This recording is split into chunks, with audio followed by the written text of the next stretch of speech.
আলাইকুম, welcome to my new blog. তো আমরা বাসায় আসছি, আসার পর ফ্রেশ হয়ে খাওয়া দাওয়া করে একটু বসছিলাম, কারণ অনেক লং একটা জার্নি করছি। তো আসার পর শুনতেছি যে আজকে নাকি তার হবু জামাই বলতেছে যে মেহেন্দি পরার জন্য।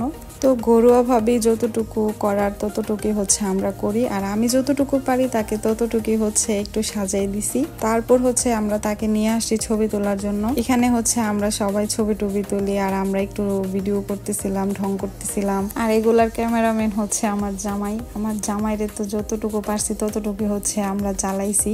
তো আলহামদুলিল্লাহ আমার জামাই কিন্তু বিরক্ত হয় নাই। তো এখানে হচ্ছে আমরা ছবি টবি তুলে বাসায় চলে আসছি। আসার পর আমি ওকে মেহেদি দিয়ে দিই। আমি কিন্তু এরকম ভালো মেহেদি দিতে পারি না, মানে যতটুকু পারছি ততটুকু হচ্ছে ওর একটু করে মেহেদি দিয়ে দিছি, কারণ হুট করেই হচ্ছে প্ল্যান করা হয়েছে যে মেহেদি আজকে পড়তে হবে। আমি তো চিন্তা করে রাখছিলাম যে গায়ে হলুদের দিনে হচ্ছে তাকে মেহেদি পরাই দিব। তো আমরা সারা রাত দুষ্টামি করে হচ্ছে অনেক রাতে শুইতে যাওয়ার পর আমার দেবরা এসে বলতেছে যে ভাবি একটা জিনিস দেখবেন। তারপর হচ্ছে এই ঝুনাকি পোকাটা নিয়ে আসছে, বলতেছে যে দেখেন।